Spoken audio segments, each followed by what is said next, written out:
So hello and welcome to all of you. I hope आप सब बहुत बढ़िया होंगे।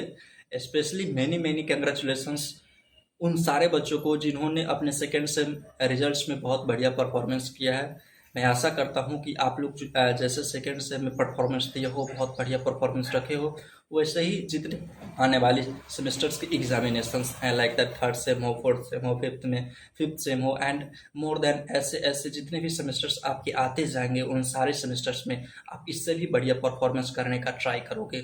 तो सभी को फिर से मेनी मेनी कॉन्ग्रेचुलेशंस। आपको आपके उज्जवल भविष्य की ढेर सारी शुभकामनाएं। और ऐसे भी स्टूडेंट्स हैं हमारे बीच में जिन्हें एक सब्जेक्ट्स में कैरी लग चुकी है, और ये सब कैरी होल्डर की जो परसेंटेज है थोड़ा एभव होती है। जो स्टूडेंट्स किसी सब्जेक्ट्स में कैरी नहीं ले मतलब लगाए हुए रहते हैं, तो उन सारे स्टूडेंट्स को भी फ्रस्ट्रेटेड होने की नीड नहीं है। उन्हीं के रिगार्ड्स में इस वीडियो में उनको जो क्लियरिफिकेशन होती है कि आपको कैरी लगने से क्या क्या एडवांटेज मिलती है। आप लोग को इसको कैरी को निगेटिव नहीं लेना चाहिए।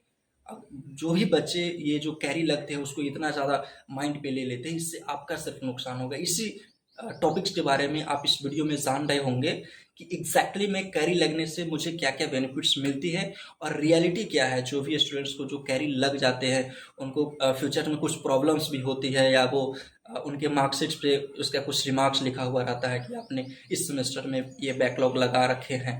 तो ऐसा सारे जो पॉइंट्स है जो आपके फ्यूचर से रिलेटेड हो, आपके सेमेस्टर एग्जामिनेशन से रिलेटेड हो, आप गेट एग्जामिनेशंस में जाओगे तो क्या ऐसा भी है कि स्टूडेंट्स को गेट एग्जामिनेशंस में अपियर नहीं करने दिया जाएगा अगर वो कैरी होल्डर रहते हैं तो, या प्लेसमेंट्स में नहीं बैठने दिया जाएगा, या उनको किसी भी जेई एग्ज़ाम में, ए एग्ज़ाम में, या इंजीनियरिंग सर्विसेज के एग्ज़ाम में, या साइंटिस्ट के एग्ज़ाम्स में उनको प्रॉब्लम्स होंगी। तो सारे पॉइंट्स के बारे में आप इस वीडियो में जान रहे होंगे। So without wasting our time let's start the points. और मैं स्टार्टिंग में सभी जितने भी भाई बंधु हैं उनसे मैं रिक्वेस्ट करना चाहूँगा, वीडियो को लास्ट लास्ट तक देखो, तभी आपको समझ में आएंगे।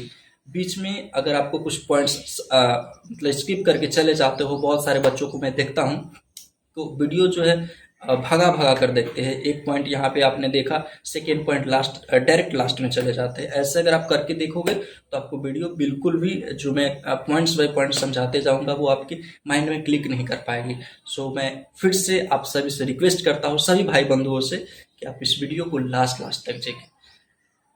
मैं ये वीडियो बेसिकली फर्स्ट सेम और थर्ड सेम वाले स्टूडेंट्स के लिए ज़्यादा बेनिफिशियल होगा। सो जो भी स्टूडेंट्स फिफ्थ सेम से बिलोंग करते हैं, या सेवन्थ सेम से बिलोंग करते हैं, सॉरी ये सिक्स सेम से बिलोंग करते हैं, एट सेम से बिलोंग करते हैं, वो लोग ना भी देखें तो उनके लिए कोई बड़ी करने की नीड नहीं है, क्योंकि वो ऑलरेडी इससे अवेयर है। तो लेट्स स्टार्ट। सो बेसिकली जो भी स्टूडेंट्स जिनको एक सब्जेक्ट्स में कैरी लगे हैं, या टू सब्जेक्ट्स में कैरी लगे हैं, या मोर देन टू सब्जेक्ट्स में कैरी लगे हैं, तो उनके माइंड में अभी बहुत ज़्यादा डिप्रेशन चलता है। मैं खुद के बारे में, जब मैं मतलब मेरे अपने रियलिटी के बारे में मैं बताऊंगा तो आपको भी पता चलेगा कि हाँ, एक्चुअली में ऐसा सभी के साथ होता है। एक सिर्फ आप ही नहीं हो जिसके साथ ये हुआ है, या आपको एक सब्जेक्ट्स में कैरी लग गए, या दो सब्जेक्ट्स में कैरी लग गए, या मोर देन टू सब्जेक्ट्स में कैरी लग गए, तो इससे आपको प्रॉब्लम्स होंगी। प्रॉब्लम्स का तो कोई जिक्र ही नहीं है। बच्चे क्या करते हैं, बेसिकली वो ज़्यादा डिप्रेस्ड हो जाते हैं। आपके माइंड में तरह तरह की आइडिया आ रही होंगी अभी इस सिचुएशन में। आप जब से आपने रिजल्ट देखा है, कल शाम से आपने रिजल्ट देखा होगा, तो कल शाम से आपके माइंड में कुछ भी अच्छा नहीं लग रहा होगा कि मैं किसी से बात करूंगा तो मेरे रिजल्ट्स के बारे में पूछेंगे तो मैं उनको क्या रिप्लाई दूंगा। चाहे आपके वो फ्रेंड सर्कल हो सकते हैं, आपके पेरेंट्स हो सकते हैं, आपके बड़े भाई हो सकते हैं, आपकी बड़ी दीदी हो सकती है, आपके टीचर्स हो सकते हैं, आपके प्रोफेसर्स हो सकते हैं, जो भी आपके वेल विशर्स होते हैं, उनको मैं क्या बताऊंगा कि हाँ, मेरे सब्जेक्ट्स में कैरी लग चुके हैं, मैं फेल हो चुका हूँ एक सब्जेक्ट्स में या दो सब्जेक्ट्स में, या बहुत सारे बच्चे के तो बहुत सारे सब्जेक्ट्स में कैरी लग जाती है। तो उनको कुछ भी ज़्यादा टेंशन लेने की ज़रूरत नहीं है बालक। आप लोग जब तक टेंशन लोगे, आपका माइंड और ज़्यादा डिप्रेस्ड होगा। जितना आप ज़्यादा सोचोगे उतना ज़्यादा डिप्रेस्ड होगा। इससे सिर्फ आपका टाइम बर्बाद होगा, क्योंकि आपने जो भी आना था रिजल्ट वो ऑलरेडी आ चुका है, उसमें आप चेंजमेंट नहीं कर सकते हो। बहुत सारे बच्चे ये सोचते हैं कि मैं कॉपी रीचेक करवाऊंगा, ये करूंगा, वो करूंगा। उसके रिगार्ड्स में मैं बात करूंगा, वो लेकिन वो नेक्स्ट वीडियो में होगा कि आपको रीचेक के लिए कब अप्लाई करना चाहिए और उसका प्रोसीजर्स क्या है। लेकिन इस वीडियो में आप ये सिर्फ जानो कि एक्चुअली में आपको ये जो कैरी लगा है इसके लिए आप लोग क्यों इतना ज़्यादा डिप्रेस्ड हो। इतना ज़्यादा आपको डिप्रेशन लेने की ज़रूरत ही नहीं है। और इसका जो आप एग्जामिनेशंस दोगे, जो भी स्टूडेंट्स को सेकेंड सेम में कैरी लगे हैं उनके एग्जामिनेशन फोर्थ सेम में होंगे। हमेशा याद रखना, ऑड सेमेस्टर में अगर आपको कैरी लगेंगे तो ऑड में एग्जामिनेशन होंगे, इवन में कैरी लगेंगे तो इवन सेमेस्टर में एग्जामिनेशन होंगे। लाइक दैट कि आपको सेकेंड सेम में कैरी लगा है तो आप फोर्थ सेम में एग्जामिनेशन दोगे। अभी आपके पास थर्ड सेम है और नेक्स्ट 1 मंथ के बाद से थर्ड सेम वालों का भी एग्जामिनेशन होगा। तो आप ये सोचने की बजाय कि मुझको इतने सारे कैरी लग चुके हैं, मुझको एक सब्जेक्ट में कैरी लगा, मुझको लगना नहीं चाहिए, तो इसके लिए आप वरी मत करो। जिस भी स्टूडेंट्स को कैरी नहीं लगना चाहिए उनको भी लग जाती है। ऐसा नहीं है कि मतलब जो खराब बच्चे होते हैं या जो बहुत बढ़िया नहीं पढ़ कर जाते हैं सिर्फ उन्हीं को कैरी लगता है। बहुत सारे अच्छे अच्छे बच्चे होते हैं जो डिस्ट्रिक्ट टॉपर होते हैं, अपने हाई स्कूल में, अपने सेकेंडरी हाई स्कूल में बहुत बढ़िया परफॉर्मेंस करते हैं, हमेशा रोल नंबर 1 लाते हैं, हमेशा टॉप 10 के बीच में रहते हैं, हर एक एक्टिविटीज़ में बहुत अव्वल रहते हैं। उन सारे बच्चों को भी कैरी लगते हैं, तो वो लोग तो और ज़रूरत से भी ज़्यादा डिप्रेस्ड हैं अभी फ़िलहाल में। तो आप लोग को ज़्यादा नीड की ज़रूरत नहीं है डिप्रेशन करने की। ये एक नॉर्मल प्रक्रिया है, एक नॉर्मल प्रोसेस है। हम लोग अभी फाइनल ईयर में जा चुके हैं, 8th सेम में है, फिर भी हम लोग को इतने सारे मेरे कलीग्स को कैरी लग चुके हैं, हम लोग इससे उतना ज़्यादा फ्रस्ट्रेटेड फील नहीं करते हैं। कैरी लगना एक ये होती है, अप्स डाउन हमेशा लाइफ में होती है।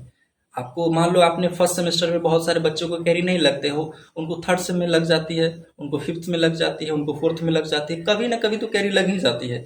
और ऐसा बोला भी जाता है कि जिस भी इंजीनियर्स को कैरी नहीं लगते हैं तो समझो कि वो झोला छाप इंजीनियर बनेगा, या तो झोला छाप इंजीनियर बनेगा नहीं तो प्रोफेसर बनेगा। ये हमारे प्रोफेसर लोगों का बोलना है।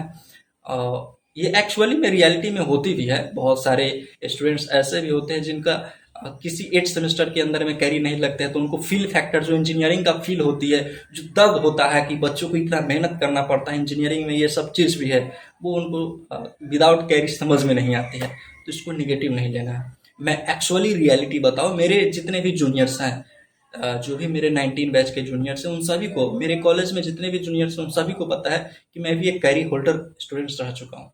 लेकिन मेरा हमेशा से यही मानना है कि एंट्री भले ही खराब हो, एंट्री भले ही आपका मतलब बढ़िया ना हो, लेकिन आपका एग्जिट धमाकेदार होने चाहिए।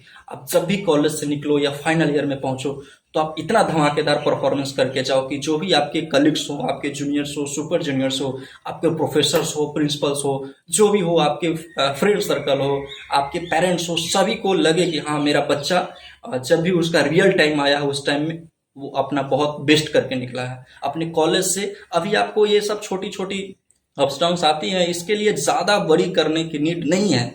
मुझे भी फर्स्ट सेमेस्टर में कैरी लग चुके हैं, फिर भी मैं अभी जो इतना बढ़िया परफॉर्मेंस कर पाता हूँ, इसका मेन रीज़न यही है कि मैं फर्स्ट सेमेस्टर में ही धक्का खा चुका हूँ कि रियलिटी में क्या होती है।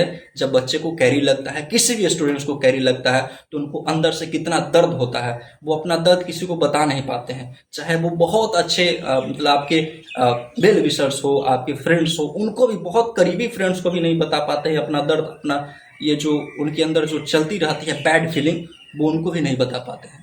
तो ऐसे ऐसे सिचुएशंस आते हैं। ऐसा नहीं कि सिर्फ आप ही हो रहे हैं, मैं समझता हूँ सारे बच्चे बहुत ज़्यादा डिप्रेस्ड हैं, लेकिन इसको आप ज़्यादा माइंड में मत लेकर चलो।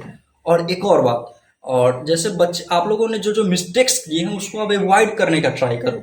अगर आप उसको सोचते रहोगे कि मुझको 2 सब्जेक्ट्स में कैरी लग गए, 3 सब्जेक्ट्स में कैरी लग गए, फोर्थ सब्जेक्ट्स में कैरी लग गए, तो इसको ज़्यादा आप लोगे दिमाग में, तो आपका माइंड, जो आपका ये माइंड की जो कैपेबिलिटी है, आपके सोचने की जो कैपेसिटी है, वो धीरे धीरे डाउन हो जाएंगी। और आपकी जो नेक्स्ट सेमेस्टर है, आप थर्ड सेमेस्टर में जो बैठोगे, या जो स्टूडेंट्स फर्स्ट सेमेस्टर के भी हैं, वो लोग भी अभी बहुत ज़्यादा डिप्रेस्ड होंगे अपने सीनियर्स के रिजल्ट देखकर कि मेरे सीनियर्स इतना ज़्यादा मेहनत करते थे, उनको भी ऐसा खराब परफॉर्मेंस मिला है।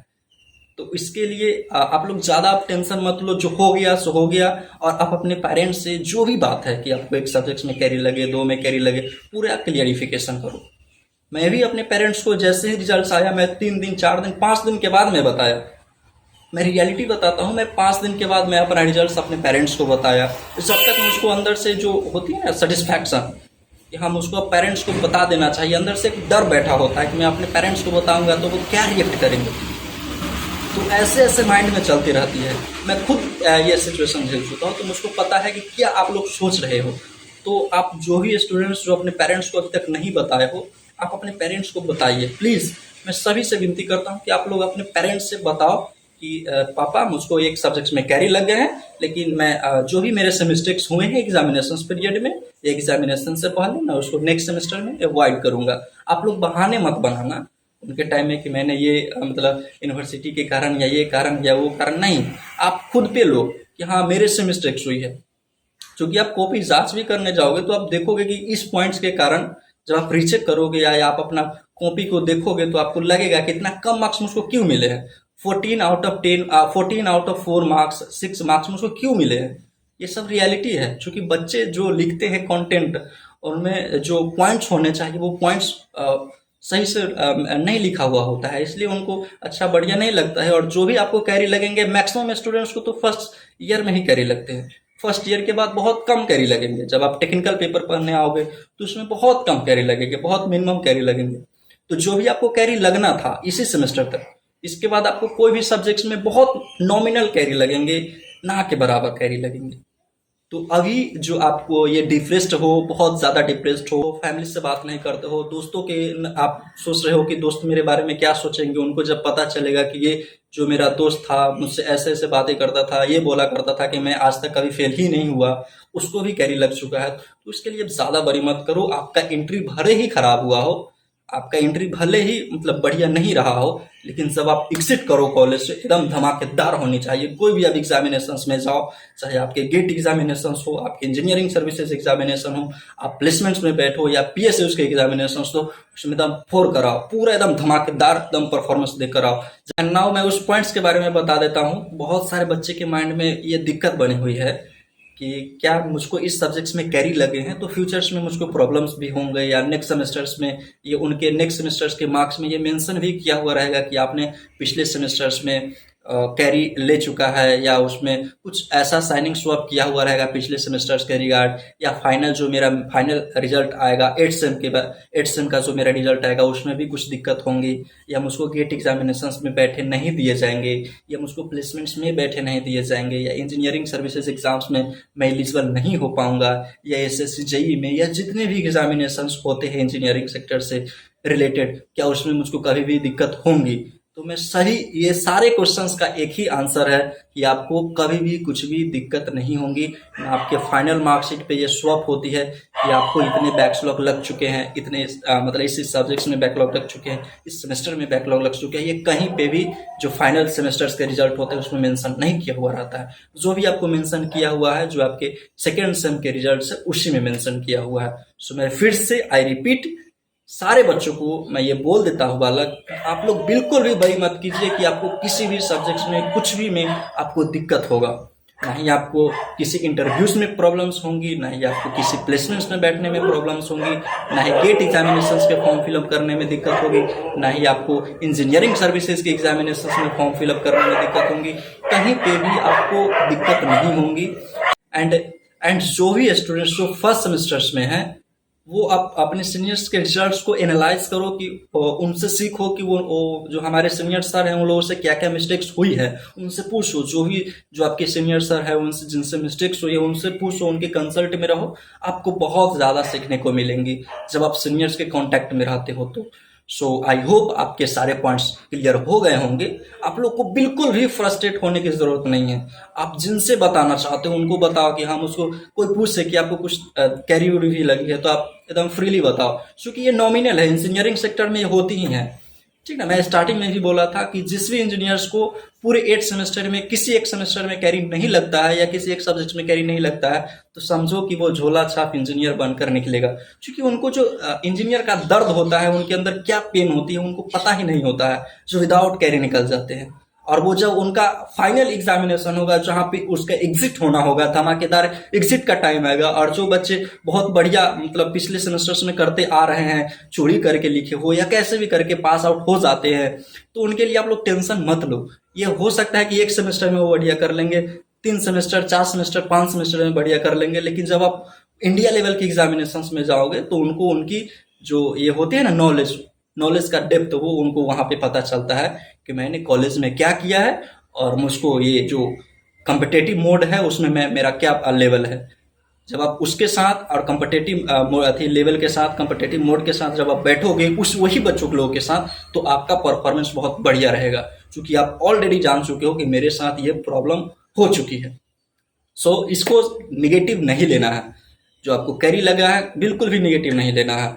मैं जितने भी जो मेरे जूनियर्स हैं मैं उन सभी को मैं बताया करता था।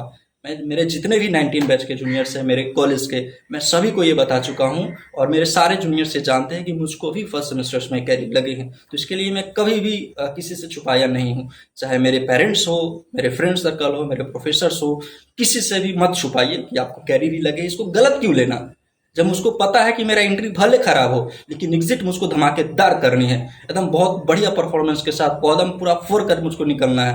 एकदम आप सिर्फ एग्जिट पे फोकस करो। एंट्री आपका जैसा भी रहे, जितना भी बेकार रहे, कोई मतलब नहीं।